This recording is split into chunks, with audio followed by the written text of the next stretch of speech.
What's up everyone, welcome to today's video. Welcome to the Video Game Fight School channel. Thank you very much for tuning in. So it appears that we have a little bit of development regarding Gotham Knights, and this is from the developer and the community side of things. In fact, just recently, the developers on the official Twitter page have announced that there is going to be a Discord Q&A with the game developers that's scheduled for Thursday, May 26th. Now, there aren't necessarily a lot of details, just basically that poster that is on their page.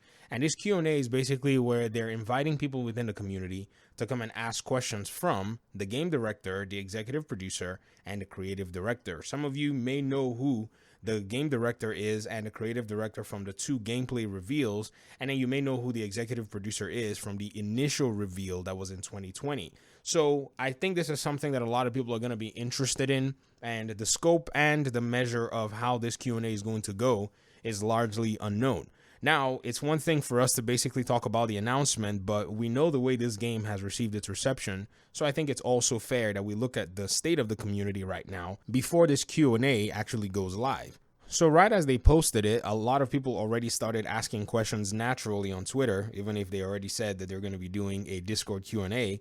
But some questions continue to resonate that seems, even after these questions have been answered somewhat, some people are still much more I would say hard fast on getting an answer from the developers. The truth is, a lot of the answers that you might get for some of these questions are probably going to be vague and talking points more than anything. I cannot envision that they're going to break rank and discuss some of these things in open rather than what they've already let out in, say, media outlets and all the above. And I think the main question so far was why it was canceled on the PlayStation 4 and Xbox One. Now, for those of you who may be curious about this, I've lined up a series of videos where we've actually discussed some of the reasons, and these reasons are actually from a technical perspective. Some we've hypothesized from an economic perspective or financial perspective, but I think it's kind of clear that there probably was a potential Cyberpunk 2077 type scenario that they were dodging that would have made for them to push for just moving on with the current gen. But nonetheless, this is something that I wanted to go ahead and discuss. You see, with Gotham Knights so far, there hasn't necessarily been anything like this in this capacity. The developers have largely been quiet working on their game, and it's understandable. And so this is actually going to be kind of a landmark in terms of how they get to deal with the Q&A, the moderation, and the community right now. Now, in my experience from doing YouTube and covering dedicated video games, I have been fortunate to be able to actually deal directly with developers. In fact, I have a gameplay footage here that will show you me running a mission with a developer from Ubisoft Massive. He's the creative director of a video game that I've covered for about 6 years.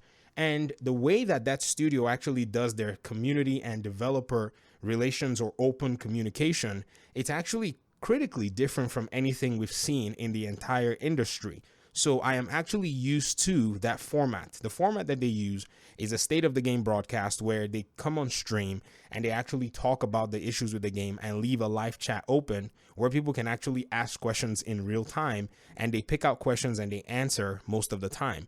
Now, to be very honest, it gets heated, it gets awkward, it gets weird, and trolls appear everywhere. And even people with concerns are usually barraging them. So these kinds of streams have taken a lot of experience for them to kind of get used to how the community can be very passionate about things. Now, regarding the Gotham Knights Q&A, I think a Discord Q&A actually serves as a very good starting point so that they can kind of get a feel for where the community is. Now, myself, I'm probably not going to be engaging. I'm going to sit on the sidelines and I'm just going to watch. I really want to see how the developers are prepared to be able to deal with a lot of the community concerns, how they're prepared to maybe ease some of the tension that may be out there, and, you know, potentially take some of the feedback and some of those concerns and move on to maybe, I don't know, having potential plans for the game as it's progressing, or maybe their future game. So this is going to be all very interesting at the end of the day, but I wanted to go ahead and make sure that we talked about it initially here on the channel. And then hopefully once the Q&As are all done and everything, we'll probably revisit this topic and you guys can share more of your thoughts then at that time. But for now, what do you think? Do you think you have some really pressing questions that you don't know the answers to? Do you think that there's anything that, you probably have concerns for, but you don't necessarily know how they will be conveyed? I'm sure this is all going to be a learning experience for everybody, and it's going to be really interesting to say the least. But thank you very much for watching the video. I really appreciate you guys' time and audience. Hopefully we'll talk very soon. Peace out.